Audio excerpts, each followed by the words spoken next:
All right, welcome back, everyone, to the Motherland. I'm Robert, here with Marlene, and today we're seriously digging into the origins of the three big legends, Mu, Lemuria, and Atlantis. I kind of love that these stories overlap so much that people just mash them into one soup. But if you look deeper, they all have really different roots. Yeah, absolutely. So let's start with Atlantis, since that's sort of the all-star. Most people know Atlantis through Plato, right? He gave us the story in, what was it? Timaeus and Critias, around 360 BCE. He describes Atlantis as this hyper-advanced civilization, a circular island with, temples, canals, and just major Poseidon energy. But, and this is important, the whole thing is basically an allegory. For Plato, it was a warning. A civilization gets too proud, picks a fight with Athens, and ends up swallowed by the sea as punishment. Pretty dramatic stuff. Yeah, hubris, downfall, all that classic ancient Greek stuff. But then you jump ahead to later centuries and people just take Plato's story literally. Like, let's go find Atlantis. Suddenly it's not a metaphor for moral decay.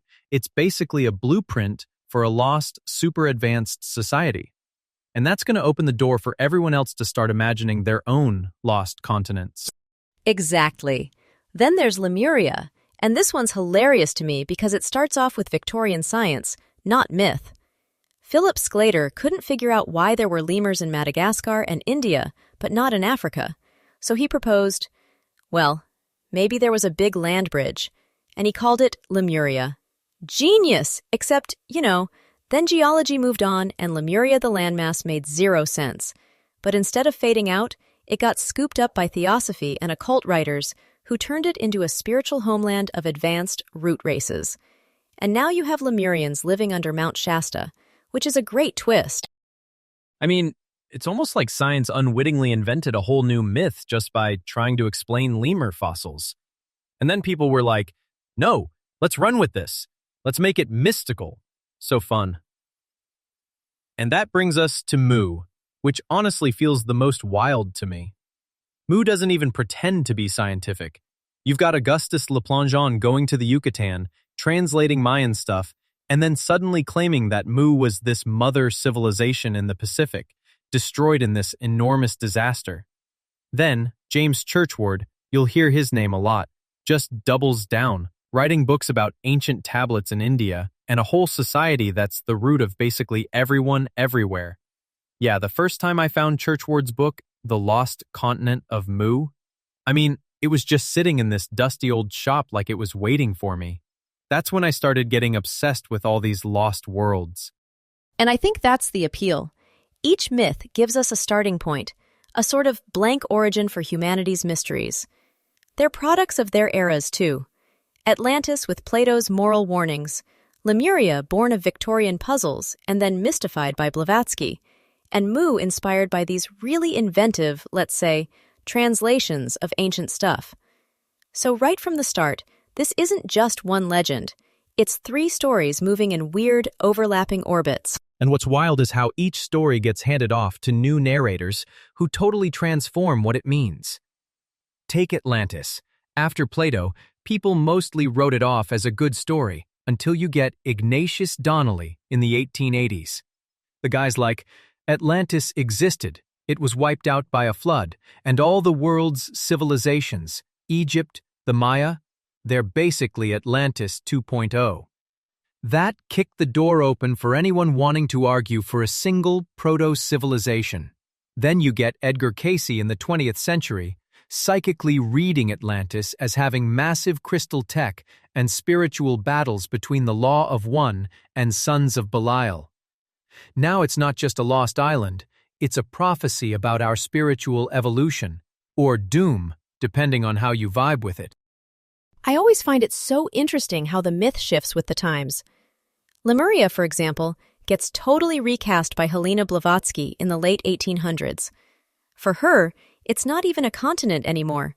It's pretty much an epic. Her root races lived in Lemuria as massive ethereal beings before evolving into Atlanteans. Then you've got Rudolf Steiner and the occultists making Lemuria this pre-matter, pure awareness kind of space. And it keeps going. By the 20th century, people are channeling Lemurian masters living in Mount Shasta, spreading love, light, and, I guess, telepathically guiding humanity toward higher consciousness. Well, they say so anyway. Yeah, and then there's the Mu rabbit hole, which, honestly, the longer you stare at it, the weirder it gets.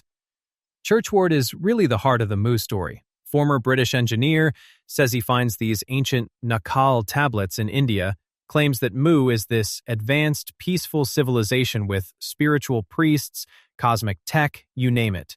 60 million people living in paradise, apparently. It's almost like he wanted to out Atlantis. But what fascinates me is how his books basically landed in the hands of folks searching for something bigger, something lost that connects all the dots between Egypt, the Americas, Polynesia. And yeah, touching on earlier episodes, this longing for unity, for a single point of origin, keeps echoing in all the spiritual movements and even a lot of alternative archaeology we've talked about. Totally.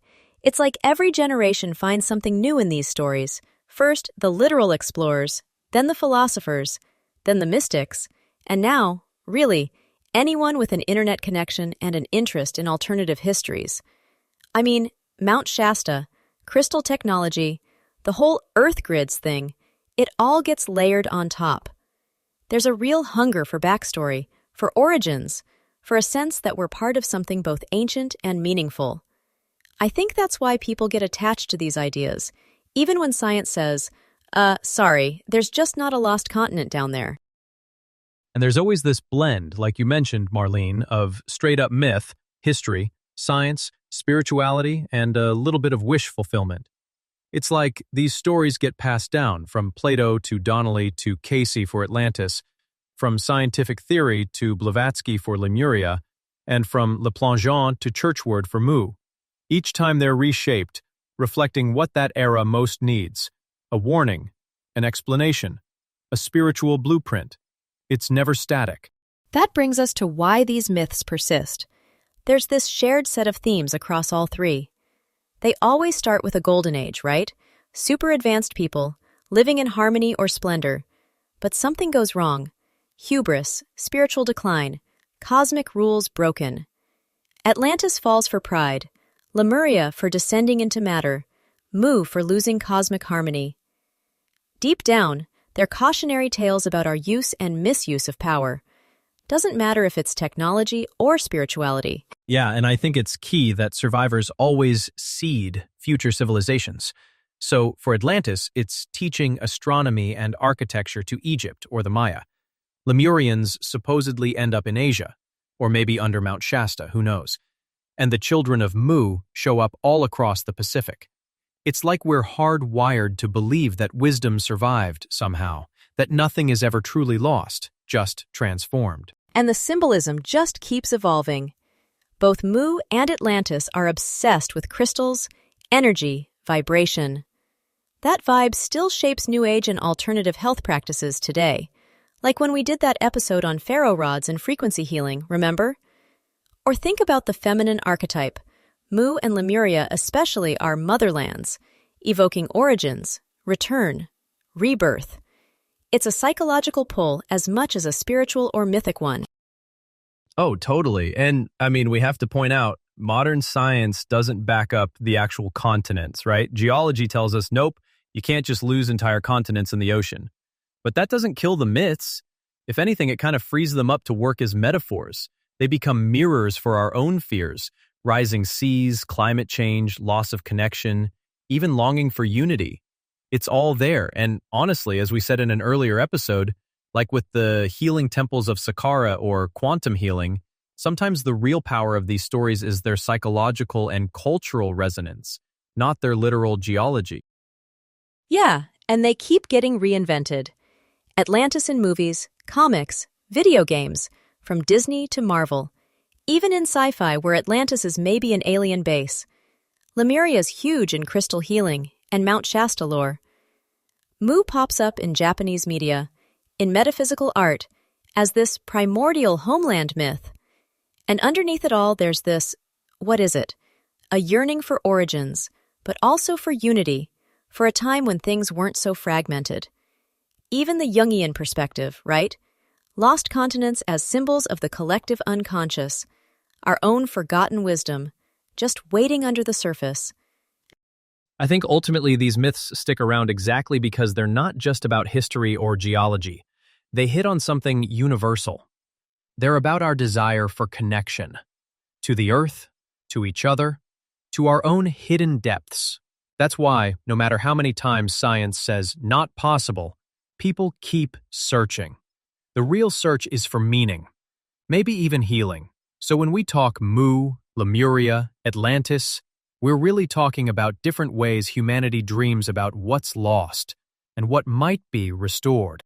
And as we keep diving into this stuff in future episodes, I hope we can keep looking not just at the history or the theory, but the heart of it, what all these myths inspire in us now. That longing for wholeness, for origins, for wisdom, for spiritual transformation. Thanks for joining us on another journey. Robert, as always, loved talking through these mysteries with you. Yeah, same here, Marlene. And to our listeners, keep your questions and stories coming. Let's keep piecing together the big picture, one legendary fragment at a time. See you all next time on the Motherland. Goodbye. Bye, everyone. Take care and keep seeking.